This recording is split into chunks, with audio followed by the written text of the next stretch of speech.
예, 나보다 더 중요한 것이 있는 사람, 나보다 더 중요한 것이 있는 사람이란 제목으로 하나님 말씀 증거하도록 하겠습니다. 예수님 공생에 시작됐습니다. 가장 먼저 한 일 중에 하나가 뭡니까? 제자를 선택한 것입니다. 오늘 4명의 제자를 선택하는 내용이 나오죠. 처음에는 안드레, 그 다음에 그 형제였던 베드로, 그 다음에 짝이죠, 빌립과 나다나엘, 이렇게 4명을 부르는 사건이 나옵니다. 여기서 우리 알 수 있는 게 뭐죠? 우리는 많은 순간에 이렇게 조건과 환경을 되게 중요시 여깁니다. 그래서 조건이 좋거나 환경이 좋으면 잘 되겠네 이런다라는 거예요.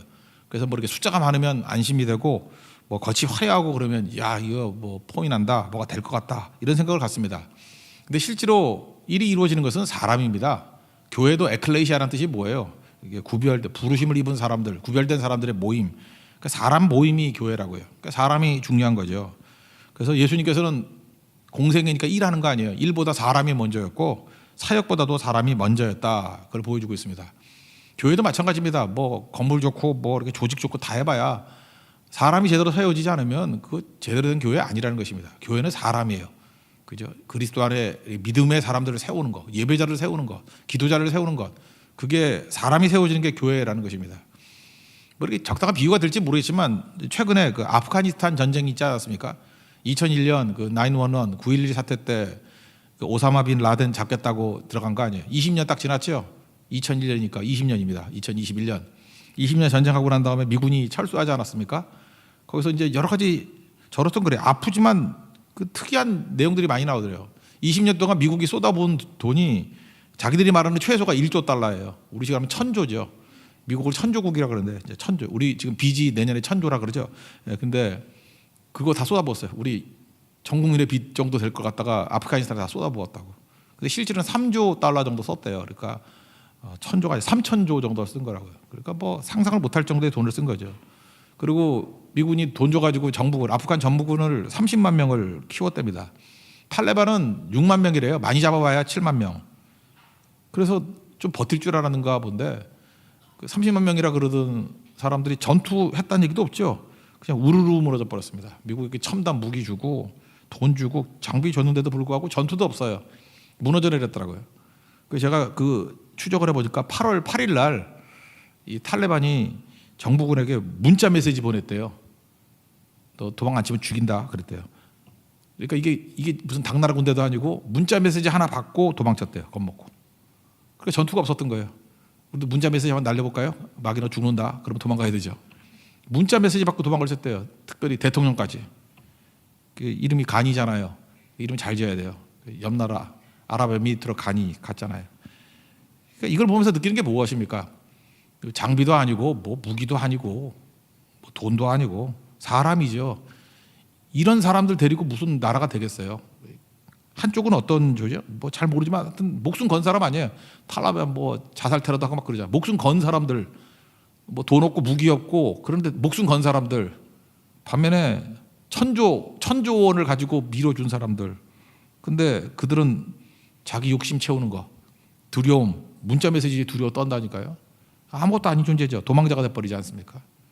그러니까 예수님께서 이 아프간 정부군 같은 이런 사람 키우겠어요? 이거 30만 명 있으면 뭐 할 거예요? 아무것도 아니죠. 사람이죠. 사람을 세워서 주님께서 함께하는 믿음의 사람으로 키우는 것. 그러니까 12를 키운 거죠. 하나 배신하고.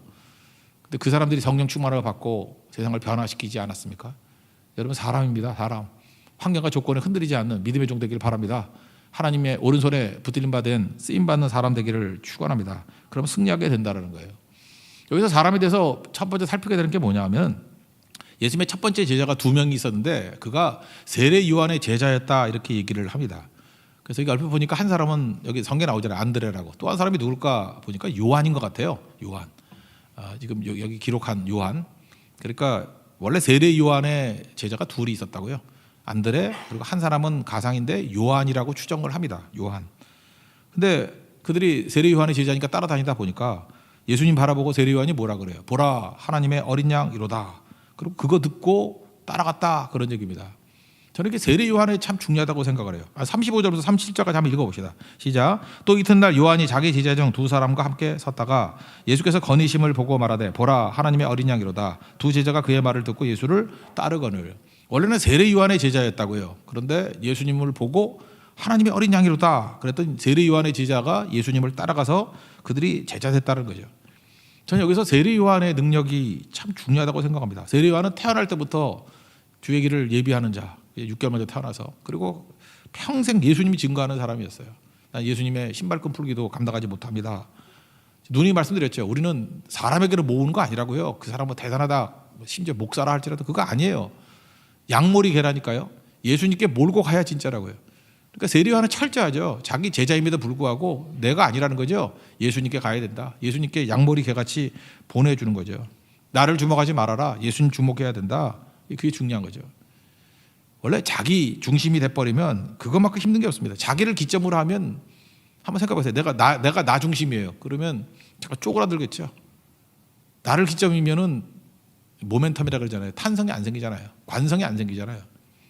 그런데 나보다 더 중요한 존재가 있어요. 그게 세례 요한은 예수님이었거든요. 나보다 더 중요한, 내가 희생하고 헌신하고 섬길 수 있는 대상이 있다 그러면 여기 한 20m 있는 데를 향해서 달려가 보세요. 그러면 관성이 생기잖아요. 탄력이 생기잖아요. 그냥 서 있는 기차 그러면 다 죽은 기차, 그 10cm 정도 되는 뭐 1mm 정도, 2cm 정도 되는 두께의 베니 합판으로도 보호할 수 있죠. 근데 기차가 쇠로 만든 거 아니에요. 그냥 100km, 150km로 달릴 때는 콘크리트 1m 정도 콘크리트를 뚫어버린다잖아요. 그게 바로 뭐예요? 누구를 향해서 헌신하는 거죠. 그러니까 자기 목숨보다 더 귀한 것이 있는 사람에게 힘이 생긴다는 거예요. 세례 요한이 힘이 있던 게 바로 그거예요. 내가 아니야. 나다이 버크라이스트. 내가 아닙니다. 나다이 버크라이스트. 예수님입니다. 거기서 탄성이 생기라고요. 탄력이 생기는 거라고요. 그러니까 이게 어마어마한 능력이죠. 그냥 돌파하는 능력, 파괴하는 능력이 있다는 것입니다. 여기 예수 믿는 게 뭔지 알아요? 나를 부인하는 것부터 시작되는 거라고요. 내 안에 나를 기점은 그냥 내가 병 고치고 내가 뭐 돈 벌고 뭐 내가 출세하고 내가 성공하고 그런 아무 힘 없어요. 그거 나중에 그거 맡겨가지고 겁주면은요 그 우상숭배하는데 따라갈 수밖에 없다고. 왜냐 그거 지키려고. 부자 청년 보십시오. 뭐 가난한 주에게 나눠주고 따라오라 했더니 겁먹어가지고 못 쫓아가잖아요. 그러니까 자기를 기점으로 사는 인생만큼 약한 게 없더라고요. 근데 세례 요한은 어땠어요? 자기보다 더 귀한 존재가 있어요. 예수님이에요. 예수님을 향해서 희생하고 섬길 수 있는 존재예요. 자기를 부인하고 가라고 얘기할 수 있는 존재예요. 그러니까 탄력이 생기는 거죠. 그래서 기독교는 뭔지 아십니까? 죽는 거 연습하는 거예요. 잘 죽는 거. 잘 죽는 게 준비되어 있는 사람이 잘 살 수 있는 것입니다. 그러니까 죽음 앞에 서 있으면 하다못해 암성만 받아도 삶이 정리가 된다 그러잖아요. 우리 정리가 된 거예요. 그러니까 세례 요한은 정리가 된 인생이에요. 정리가 딱 돼 있었다고요. 그러니까 무슨 질문이 오든지 명확하잖아요. 내가 아니라고, 그죠? 그는 흥해야 되고 나는 쇠해야 된다 그러고, 나는 신발끈 풀기에도 감당하지 못한다 그러고, 나는 신랑이 결혼했을 때 그 옆에 있는 친구들이 기뻐하는 것 같은 그런 기쁨을 가지고 있다고. 정리가 된 인생을 그렇게 정확히 산다고요. 근데 어정쩡하게 정리가 안 돼 있으면은 자기가 귀한 인생, 자기 부인이 안 된 인생이에요. 자기 긍정이잖아요. 바리새인 같이 맨날 내가 잘났다, 뭐 했다, 뭐 금식했다, 뭐 기도 많이 했다, 11조 했다. 자기를 강화시키는 인간들은요 힘이 없어요. 힘이. 엄마가 왜 힘이 있죠? 한 여자는 별 힘 없어요. 여기는 뭐 우리 아가씨들 뭐 이렇게 유아번 죽을래 그러면 아마 발을 떨걸요. 근데 이런 아가씨들이 엄마가 돼가지고 자기 아이를 키워요. 나보다 귀한 존재가 내 아기가 될 수 있어요. 그죠? 그때 다 쏟아붓잖아요. 그래서 여자는 약하지만 어머니는 강하다 그러잖아요. 어머니가 왜 강하죠? 자기가 없어요. 자기를 부인하는. 제가 말하는 좋은 엄마로 얘기하는 거예요. 이상한 엄마 말고. 좋은 엄마는 그래요. 자기를 부인하고 아이한테 모든 걸 다 쏟아붓잖아요. 다 헌신하잖아요. 그러니까 거기서 파워가 생기는 거죠. 그러니까 자기보다 소중한 것이 뭐 있는 인생, 그게 강한 인생입니다. 여러분, 그래서 나보다 중요한 것이 있는 사람은요 멘탈이 강해져요. 희생의 시대, 십자가를 지는 시대는요 멘탈 약한 사람 하나도 없었어요. 아무것도 없더라도 찬송 부르고 잠자려고 평안할 수 있어요. 왜? 내가 부인됐기 때문에. 내가 부인된 인생, 십자가를 잃어가는 인생은요 멘탈이 강하다니까요. 베드로 나중에 보십시오. 감옥에 갇혀가지고 그 야고보는 순교당했는데 죽을 위기에 처했는데도 불구하고 사도행전 12장 엎어져 잠만 잘 자잖아요. 평안하게 자잖아요. 이유가 뭐예요? 엄청 멘탈이 강해진 거죠. 베드로가 원래 그랬어요? 여종 앞에서도 예수님 부인 3번 하고 막 저주하고 그러던 사람이었는데, 이렇게 멘탈이 강해진 이유가 뭐죠? 내가 아니에요. 주를 위해서 죽을 수 있는 인생, 주를 위해서 희생할 수 있는 인생이 되면 강력해지게 된다라는 것입니다. 세상에서 제일 약한 사람이 누군지 알아요? 자기를 근거로 살아가는 사람이에요. 내 거 지키려고. 그러니까 종교심이 뭐라 그랬어요? 두려움 피하는 거, 내 욕심 채우는 거. 그냥 내가 잘 돼야 되고 내가 건강해야 되고 내 욕심 채우고 두려운 거 바들바들 떨면서 그죠? 그거 안 가면 나 죽는다 그러고. 그러면 그런 사람들의 약점이 뭔지 알아요? 겉으로 볼 때 너무너무 약해 보여요. 맨날 약 먹지 않고는 살 수도 없는 인생들이고. 이기주의자들이 정신병 걸리는 거예요. 이기주의자들이 우울증에 빠지는 거라고. 이기주의자들이 불안증에 빠지는 거예요. 왜요? 나를 너무 사랑하는데 내가 나를 지킬 능력이 없거든. 그러니까 불안에 못 사는 거지. 나를 너무 사랑하는데 내가 나를 방어할 수 없어요. 내 미래를 모르겠어요. 그러니까 두려워 떠는 거지. 약 먹어야 살지. 잠도 안 오고 어떻게 살겠어요? 죽어도 되는 인생이면요, 십자가 지는 인생이면, 예수를 위해서 내 삶 전체를 바친 인생, 세례요한 같은 인생은요 힘이 있다니까. 멘탈 엄청 강해요.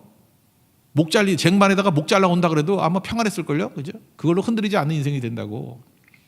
성경은 강하고 담대하라. 우리 맨날 인사하잖아요. 강하고 담대하십시오. 그냥 됩니까? 죽음 앞에서 정리된 인생만이 강하고 담대할 수 있는 거라고요. 정리 안 되면 두렵죠. 욕심 때문에 또 끌려가죠. 맨날 이리 흔들 저리 흔들. 평탄할 땐 욕심, 어려울 땐 두려움. 그래서 양극단을 달리는 인생을 살 수밖에 없다는 것입니다. 근데 세례요한은 어떤 사람이었어요? 나보다 더 중요한 것이 있는 사람. 그러니까 영적으로 엄청 강한 사람이 되더라는 것입니다. 그러니까 뒤집어 얘기하면, 왜 내가 요즘에 이렇게 멘탈이 약해졌지? 맨날 불안하고 두렵고 이렇게 잠도 안 오고 뭐 우울증 약 먹어야 되고 불안증 약 먹어야 되고 못 살겠다 그럴 때는, 제가 죄송한 얘기지만 정확히 얘기 드릴까요? 너 자신밖에 몰라서 그래요. 그게 이기심 때문에 그래요. 이기주의. 나밖에 몰라서 그래요. 나를 사랑하기 때문에 그래요. 나를 부정하는 게 안 되기 때문에 그래요.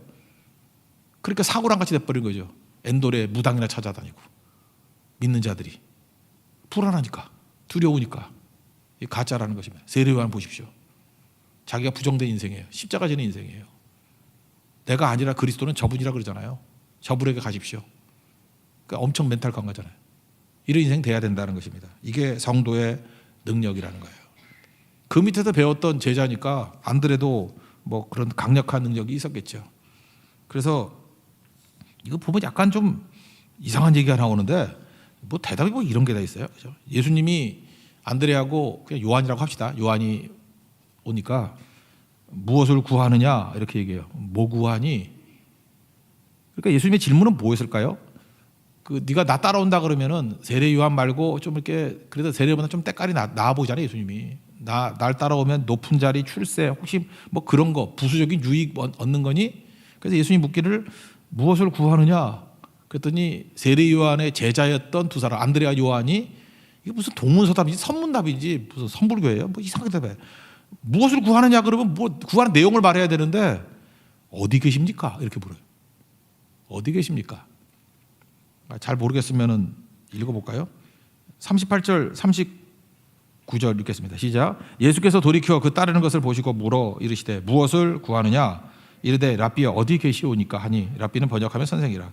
예수께서 이르시되 와서 보라. 그러므로 그들이 가서 계신 데를 보고 그날 함께 거하니 때가 10시쯤 되었더라. 이게 무슨 얘기냐?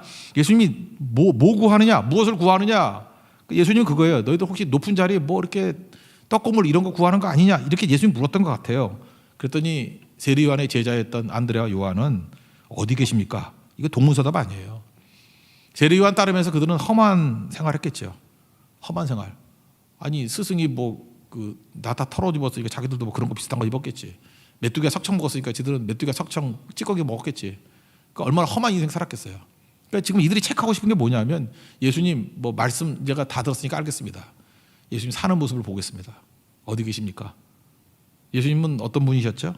우리 여우도 굴이 있고 공중에서도 거처가 있지만 인자는 머리 둘 곳이 없다. 이렇게 별로 좋은 데 안 사셨던 것 같아요. 거처도 없고 정말 하나님만 바라는 인생 살았던 것 같아요. 그랬더니 예수님이 와보라 그러잖아요. 와서 보라. 자기의 소박함, 누추함 봐도 된다는 거죠. 여러분, 어떤 사람 말 너무 믿지 마십시오. 옆에 가보세요. 사는 거 보고 옆에 있어 보면 알아요. 이 사람이 진짜 중요한 게 뭔지, 진짜 소중한 게 뭔지.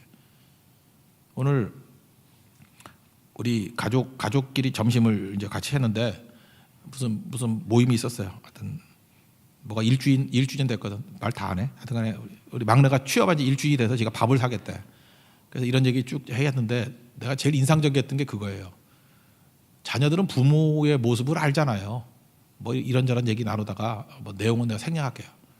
근데 우리 막내가 정확히 알더라고. 우리 아버지하고 어머니가 진짜로 중요하게 여기는 게 뭔지를 알더라고.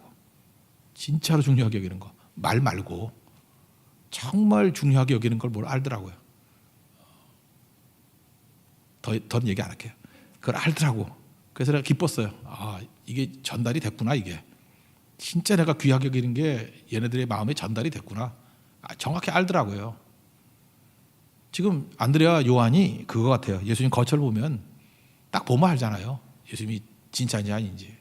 말이 아니라. 그래서 거처를 보고 믿었던 대표적인 사람이에요. 우린 이거 이렇게는 믿을 수 없죠. 예수님의 거처 어디 계십니까? 그죠? 그래서 여기 보세요. 39절. 그들이 가서 계신 데를 보고, 그 다음 어떤 일을 봐요? 보고 그날 함께 거하니, 그죠? 보고 함께 거하니, 즉시 예수님 따라가는 인생이 되었다는 것입니다. 그래서 저녁까지 있었다는 거죠. 십시니까 오후 4시까지 있게 되었다. 저는 이 안드레와 요한은 세례 요한의 영향권에 있는 사람이라고 생각을 합니다. 그들은 항상 주님 따라가면서 자기 자신을 부인했던 인생이었어요. 그래서 자기보다 더 중요한 것이 무엇인지를 아는 인생이었기 때문에 이런 것들이 가능한 인생이었다는 거예요. 여러분들 영적으로 강해지는 비결은 이거 있습니다. 영이 약해지는 이유는 나밖에 모르면 약해집니다. 근데 영적으로 강해지고 이렇게 세례 요한 같이 또 안드레 같이 참 영적으로 강한 사람이에요. 나보다 더 귀중한 것을 향해서 헌신하고 희생할 줄 아는 십자가의 길을 걷는 믿음의 종 되기를 축원합니다. 그럼 강해진다라는 거예요. 이 안드레가 얼마나 믿음이 좋고 영적으로 강해지는지는 이제 베드로 전도하는 것을 통해서도 알잖아요. 이제 가족 전도를 합니다. 맨 먼저 전도한 게 자기 형 베드로였죠. 우리 사람 그렇지 않습니까? 제일 좋으면 소개하지 않아요? 저도 그런 것 같아요. 이렇게 뭐 먹어보고 맛있으면 소개하게 되던데. 나 요즘에 그 떡볶이에 빠졌는데 로제 떡볶이에 빠졌어요. 우리 교회 어떤 집사가 하는 건데 배뽕이라고. 광고하는 건 아니고 내가 너무 맛있는 거예요. 맛있으니까 요즘에 선물은 내가 딴 거 하는 거 맨날 그것만 해. 떡볶이만 선물해줘. 막 선물해주고. 사람이 그렇잖아요. 떡볶이 하나를 먹어도 그 로제 떡볶이 하나만 먹어도 감격하면은 자꾸 소개하잖아요. 근데 메시아 만나고 난 다음에 소개 안 한다는 건 거짓말이에요. 그 전도 안 하는 건, 그래서 예수 믿고 전도 안 할 수 있나? 어떻게 예수 믿고 전도를 안 해요? 이게 생명인데, 이게 지옥에서 구원받는 길인데, 천국 가는 길인데 그걸 침묵을 해요? 다 죽어가고 있는데. 그게 말도 안 되는 얘기죠. 그러니까 안드레는 제일 먼저 형한테 전도한 거죠. 그래서 형한테 가자고. 근데 여러분 시편 133편 1절에 보면 참 멋진 얘기를 하죠. 형제가 연합하여 동거함이 어찌 그리 선하고 아름다운 거야. 하나님이 보실 때 제일 아름다운 게 뭐냐? 형제가 연합하여 동거하는 거예요. 형제끼리 동거하는 거, 연합하는 거 쉽지 않습니다. 형제끼리 맨날 싸우잖아요. 형제끼리 라이벌의식 있잖아요. 그거 몰라요? 에서 야곱 싸우고, 뭐 태초 인간 가인 아벨 싸우고, 형제가 묘하게 라이벌이에요. 라이벌. 여기 앞에 있는 우리 자매 오빠 닮았다 그러니까 되게 신경질 내던데. 그때 그랬잖아, 그죠? 맞잖아. 너 오빠하고 닮았어. 그랬더니 다음자리 얘기했더니 막 돌아서면서 막 분노심 막 끌어오르더라고요. 그래요. 그 진짜 닮았어요. 근데 그런데도 막 저기 부인하고 막 그러잖아. 그렇다고 그러니까 이게 쉬운 게 아니라고요. 근데 여기는 안드레하고 베드로 관계가 좋았죠. 이건 분명히 누군가가 희생했기 때문에 그래요. 저는 그게 안드레라고 생각합니다. 안드레가 세례 요한 제자로서 인격이 돼 있어요. 이 안드레 같은 사람이 교회에 있어야 된다고. 그죠? 자기는 이름도 없이 빛도 없이 죽으면서 나중에 베드로가 더 훨씬 더 큰 인물로 쓰임 받잖아요. 그럼에도 불구하고 시기심도 없고 경쟁심도 없고 그냥 말없이 사라지는 모습이 있는 거예요. 제가 볼 때 이건 세례 요한에게 배웠던 어떤 기초라고 생각을 합니다. 그리고 이게 충성이에요. 베드로도 훌륭하지만 안드레, 이건 사실 교회에 있어서 이 사람보다 훌륭한 사람은 없는 것 같아요. 어떤 사람과 같이 있다 보면요, 이렇게 안식이 되는 사람이 있어요. 편안한 사람, 경쟁심도 없고 시기심도 없고. 그러니까 안드레 같은 사람이 있어요. 안드레 같은 사람 앞에 있으면 그냥 나도 모르게 잠이 와. 그냥 지루해서 잠이 오는 게 아니라 너무 평안해서, 야, 이렇게 좋은 사람이 다 있구나. 그죠? 이 사람한테 뭐 어떤 허물이 있더라도 다 덮어주고 그냥 위로가 되고 격려가 될 수 있는 사람이에요. 근데 어떤 사람은 말로는 계속 칭찬해주고, 훌륭합니다. 뭐 입에다가 뭐 침 발라가면서 막 얘기를 하는데도 불구하고 불안해. 언제 뒤통수 칠지 모르고. 바리새인 같은 사람들이요, 그죠? 뭘 얘기를 하는데 언제 약점 잡을지 모르고, 언제 이게 함정팔지 모르고. 그러니까 이런 인격을 하나님이 사용하시는 거죠. 이게 안드레 같은 인격은 세례 요한의 배경 속에서 나오게 되었다. 이거 잊지 마십시오. 그래서 여러분들도 이렇게 쉼이 있는 인생, 여러분을 만나면 어떤 사람이 새 힘을 얻고 샬롬이 뭔지를 깨닫게 만드는 우리 하나님의 그런 거룩한 종 되기를 바랍니다. 그래서 제가 볼 때 안드레 배경 속에서 이 베드로가 나오게 되었다는 거. 여러분 잊지 마십시오. 자기를 부인할 때, 그리고 예수를 향해서 나아가게 될 때 멘탈이 제일 강해지기도 하고, 그 다음에 주변 사람들에게 샬롬을 주기도 하고 최고의 능력이 될 수 있다는 것입니다. 이 능력을 믿고 보고 배울 수 있는 우리 하나님의 거룩한 종 되기를 바랍니다. 이런 섬기는 종의 축복이 임하게 될 때 여러분 주변에 생명의 역사가 나타나게 될 것입니다. 꼭 잊지 마십시오. 그 다음에 하나 또 중요한 건 뭐냐 하면, 이제 빌립과 바돌로메를 잠깐 넘어갑시다. 빌립과 바돌로메. 특별히 빌립은요, 그냥 단순한 사람이에요. 그냥 일단 영접을 잘하죠. 예수님이 먼저 가서 만나자 그랬어요. 그러니까 예수님 찾아온 게 아니라 예수님 먼저 찾아갔죠. 근데 여기 특별하게 설명되는 게 뭐냐면, 안드레와 베드로와 같은 베세다 사람이라고. 그러니까 참 믿는 동네에서 다 모이는 거죠. 그러니까 안드레하고 베드로에게 얘기 좀 들었던 것 같아. 들었던 빌립이 그런 바탕 위에 예수님이 빌립을 불렀다. 이렇게 보는 게 맞는 것 같습니다. 근데 하여튼 빌립의 강점은 뭐냐면 부르시면 응답이 빨라요. 지금도 보니까 말 잘 듣는 사람이 영접이 빠른 사람. 뭐 이렇게 수용성이 좋죠. 스폰지가 쫙쫙 빨아들인 거예요. 빌립이 참 좋아요. 그래서 예수님이 뭐 가자 그러니까 그냥 곧장 가고, 되게 좋은 거예요. 빌립이 믿자마자 사마리아 여인과 같이 뒤에 나오는 곧장 나단에게 가가지고 예수님이 소개합니다. 메시아 만났다고, 나사렛 예수라고. 그래서 그도 또 믿게 되죠. 잘 보세요. 이게 어떤 그 체인 같지 않습니까? 안드레가 믿고, 베세다 사람이 안드레가 믿고, 안드레가 형제 가족 전도했어요. 베드로가 믿고, 그 다음에 그 사람이 믿는 모습을 보고 빌립이 어떤 배경적인 걸 갖고 있다. 동네 사람이니까 예수님 만나가지고 변화가 되고, 곧장 나단에게 말씀 증거하고. 이게 다 같은 동네 사람인 것 같아 다들. 그러니까 산 사람이 여기 한 뿌리 저기 한 뿌리 나는 게 아니라 몰려난다 그러죠. 진짜 그래요. 우리 교회에서도 영적 삼산이 나오면요, 이렇게 수협에 나오는 사람이 여기서 다 몰려나와. 한 세기를 움직이는 사람들이 원래 그런 거라고. 이 교회 하나 저 교회 하나 뭐 경상도 하나 광주 하나 이러지 않아요. 그러다 거기 없다는 얘기가 아니라 여기 많다는 얘기지. 여기 다 모여있다고. 그죠? 그러니까 중요한 거죠. 영적으로 이렇게 모여있는 것들. 그러니까 빌립이 그런 인생이었다는 것입니다. 그리고 전파하잖아요. 그래서 복음은 지금 전염병 시대니까 전염시키는 거예요. 여러분 주변이 전염이 안 된다 그러면 그건 가짜겠죠. 전염은 간단한 거예요. 그냥 증인되는 거예요. 그냥 있는 그대로 증거하는 거. 얘기 하나 해드릴게요. 이거 책을 소개해야 되나? 러빙 갓이라는 책이 있어요. 2001년에 나온 책인데, 2001년에 이것도 또 하여튼 아프간하고 똑같네. 그 9/11 9.12 사태 있었던 그때 나왔던 책이에요. 그 찰스 콜슨이라고 닉슨 행정부 그 뭐 보좌관이었던 사람, 감옥에 들어갔던 사람이 썼던 책이죠. 이 사람 찰스 콜슨이라고, 척 콜슨이라고 유명한 사람 아닙니까? 금년에 개정판이 나왔대. 20주년 개정판, 러빙 갓이라고, 하나님을 사랑하면 뭐 이런 거죠. 러빙 갓. 그 앞부분에 나오는 얘기인데, 1950년대가 이제 공산주의 뭐 그런 시대 아닙니까? 소련의 스탈린이 집권했어요. 스탈린. 뭐 사람 잡아다 죽이기도 하고 시베리아 뭐 수용소에 집어넣고 그랬죠. 그래서 1950년대 스탈린에 의해서 그 시베리아 수용소에 갇힌 사람 중에 내과 의사 코른 펠트라는 사람이 있어요. 거기 그 책에 소개된 얘기예요. 코른 펠트. 이 사람이 어떻게 믿게 되느냐? 그 어디를 가나 의사는 필요하잖아요. 그래서 죄수지만 좀 대우를 받죠, 의사는. 왜냐하면 살아야 되니까. 근데 그 감옥 안에 어떤 사람이 단순한 거예요. 그냥 그 사람은 주기도문 맨날 외워요. 특별히 그 용서에 관한 것. 우리가 우리에게 죄 지은 자를 용서해 준 것 같이 우리를 용서해 주옵소서. 사하여 주옵소서. 그게 맨날 기억나는 거예요. 그래서 이게 미워하고 막 그래야 되는데, 이 사람은 진짜 기도하고 정말의 삶 속에서 이렇게 용서를 하는 거예요. 계속. 이게 본 거예요. 이거 보다가 자기도 모르게 예수 믿게 된 거예요. 여러분 간단합니다. 그 주기도만 외우고도 이렇게 전도가 돼요. 그건 왜 가능하냐면 같이 사니까. 같이 살라 그러면 감방에 들어가야 돼요. 그럼 같이 살아요. 예. 그러니까 주기도만 외우고 그대로 사는 사람의 모습을 가지고 이 코른 펠트라는 사람이 예수를 믿게 됐다고. 그런데도 불구하고 이제 삶은 다 변화가 안 됐겠죠. 처음부터 변화되는 건 아니니까. 거기 이제 악질 간수가 있는데, 정말 나쁜 놈의 간수래요. 간수가 있는데 뭐 이렇게 폭력, 자기들끼리 싸우다 이렇게 칼에 찔려가지고 동맥이 끊어졌대요. 동맥이 끊어지니까 심한 거죠.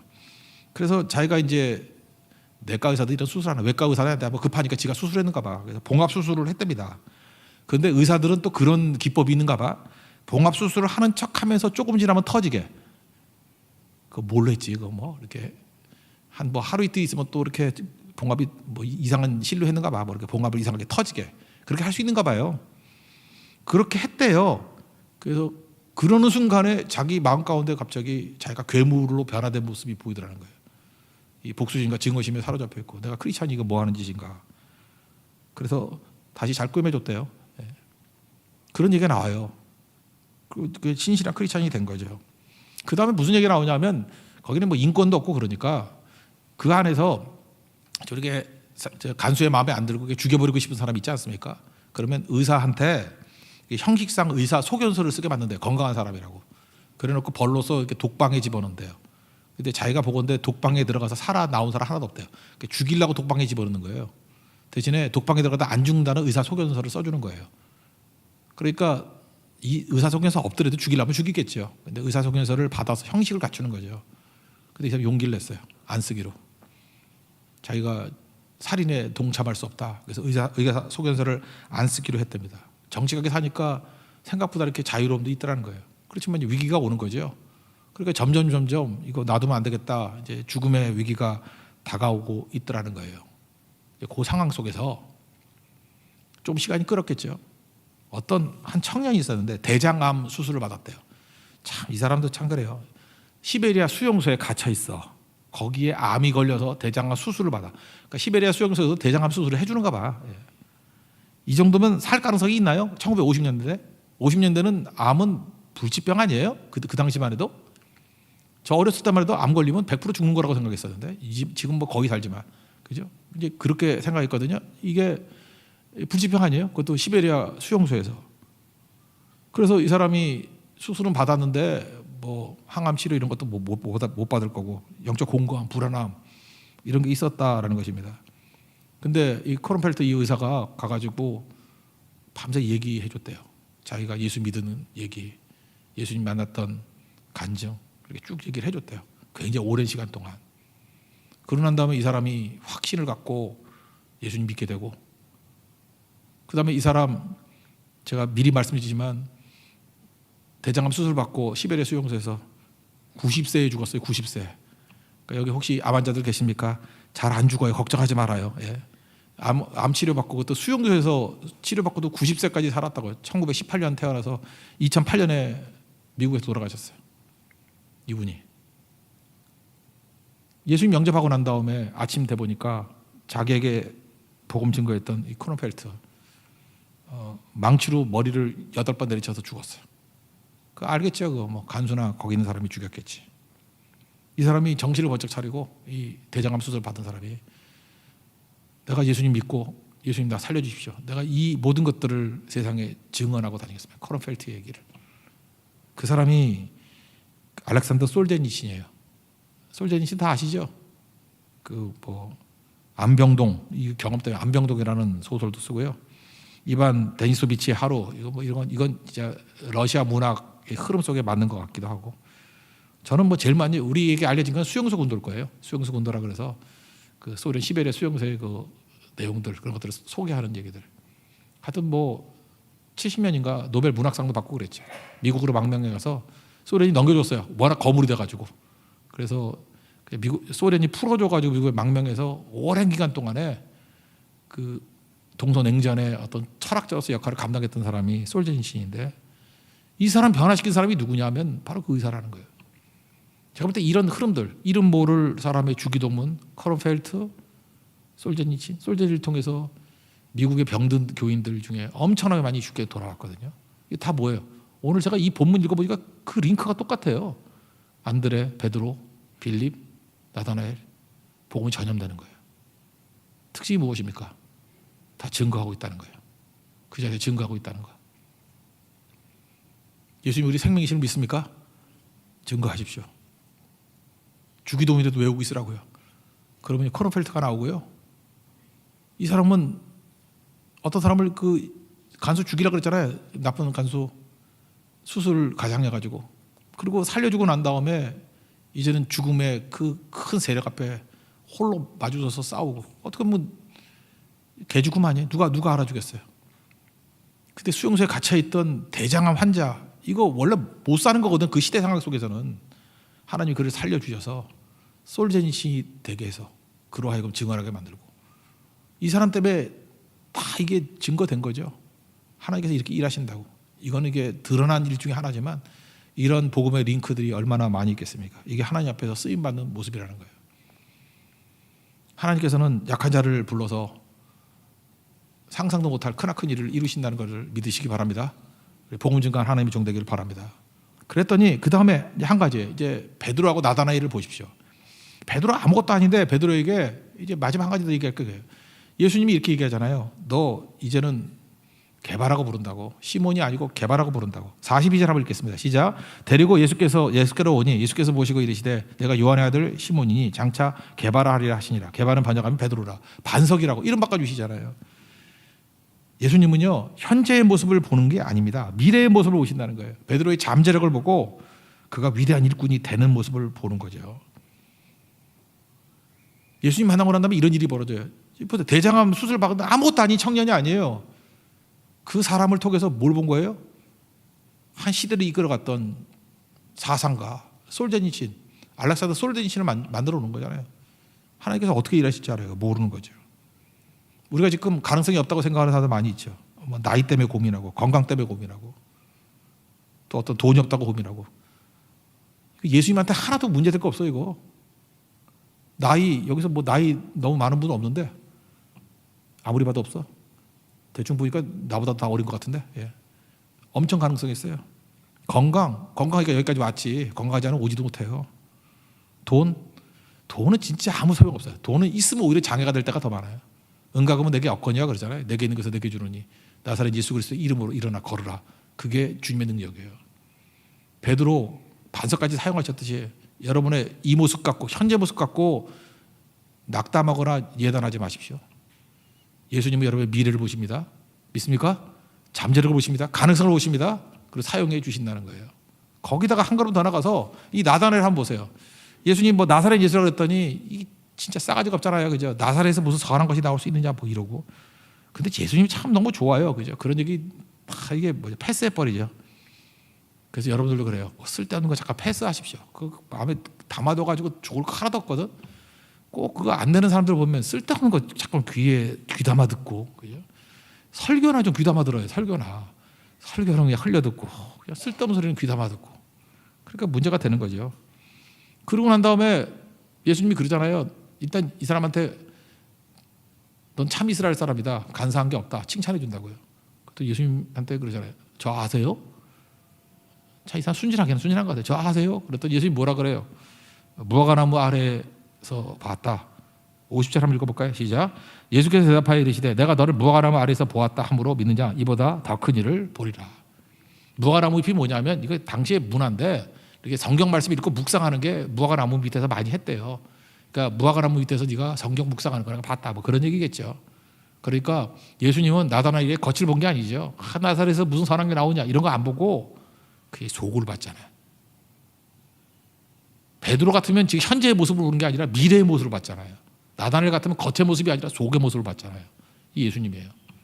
그리고 반석이라 한다. 그리고 나다나엘이 뭐라 그래요? 이보다 큰 일을 보리라. 여러분이 지금 생각하는 일들이 있지 않습니까? 여러분이 생각하는 큰 일보다 예수님은 훨씬 더 큰 일을 이루십니다. 여러분 믿으시기 바랍니다. 훨씬 더 큰 일을 이루셔요. 내가 기대하는 게 있죠. 여러분의 기대보다 훨씬 크게 사용하셔요. 여러분들은 소망하는 게 있잖아요. 요쯤 됐으면 좋겠다. 그렇지 않아요. 하나님께서 어마어마하게 사용하신다고.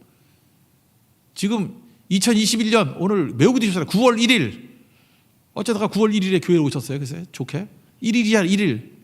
오늘 여러분들 이 자리에서 아무것도 아닌 같이 보이죠? 오늘 이 자리에 주님께서 여러분 만져주시고 만나주시면 어마어마한 일을 이루신다라는 거예요. 그래서 뭐라고 얘기해요? 그 야곱 얘기를 하고 있잖아요. 야곱이 그 베델에서 하나님 만났던 거, 뭐 천사가 오르락내리락 한다는 거, 하늘이 열려버린대요. 하늘이 막혀 있었잖아요. 이 땅으로만 살아가던 인생이었는데 하늘이 찢어져 버렸대요. 하늘이 찢어져 버리고, 그 세례 받을 때 모습 아니에요. 하늘이 열리고 하늘이 찢어져 버리고 하늘의 영광과 하늘의 권능과 하늘의 능력이 임하는 존재가 된대요. 여러분이 그런 존재입니다. 믿습니까? 하늘과 연결된 존재예요. 하늘의 힘으로 살아가는 존재예요. 근데 뭘 두려워하겠어요? 하나님이 함께하는 존재라니까요. 능히 승리할 수 있죠. 내 것이 아니에요. 내가 하나님의 것이 됐다라는 거예요. 오늘 그 스케일을 우리에게 보여주고 있다라는 것입니다. 오늘도 예수님의 이 부르심 앞에서 순종할 때 이렇게 쓰임받는 믿음의 신실한 종 되기를 바랍니다. 오늘 세례요한 봤죠? 나보다도 더 중요한 것이 있는 사람 많이 멘탈이 강해요. 그런 인격에서 능력이 나오는 거라고. 그 밑에서 안드레 나왔어요. 안드레는 제가 볼 때 세례요한 복사판이에요. 중요한 거죠. 안드레의 인격이, 기독교에서 말하는 인격이 뭔지 알아요? 희생하는 거예요. 희생하니까 베드로가 나오잖아요. 형제가 연합하여 동거하며 어찌 그리 선하고 아름다운 거. 여러분 어느 가정 갔더니 화목해. 누군가 희생하는 사람이 있기 때문에 그래요. 누군가 능력 있는 사람이 있기 때문에. 능력이 뭐예요? 희생하는 거예요. 그러니까 화목은 저절로 오는 게 아니에요. 연합하고 화목하는 거는 반드시 성령 안에서 인격자가 나오기 때문에 그런 거라고. 여러분 안드레 되십시오. 능력이 나타나게 된다는 거예요. 그리고 우린 다 증인입니다. 무명의 주기도문 외우는 사람, 코른펠트, 솔제니친 연결되듯이 지금 안드레부터 시작해서 베드로, 빌립, 나다나엘, 베세다 사람들 연결되는 거 보십시오. 어마어마한 일들이 벌어지죠. 여러분 진짜 생명의 예수님을 품고 있다 그러면 전염시키지 않을 수 없습니다. 우리 다 전되잖아요. 여러분의 밀접 접촉자들을 다 예수님의 사람으로 변화시킬 수 있는 믿음의 종 되기를 축원합니다. 그러면 그 다음에 어떤 일이 벌어지냐? 우리가 상상도 못하는 어마어마한 일. 베드로는 반석이 돼버리고요. 시몬은 반석이 돼버리고요. 나다나엘은 하늘을 찢어버리고 하늘의 능력을 받는 권능의 종. 큰 일을 보게 되는 능력의 종이 될 수 있다는 것입니다. 우리 교회, 우리 모든 성도들이 하나님 앞에서 이런 영광과 능력으로 쓰임받는 모습을 목도하는 승리의 종 되기를 축원합니다. 자리에서 일어나겠습니다. 내 삶이 내게 아닙니다. 주의 것입니다. 내 삶은 주의 것 찬양하겠습니다.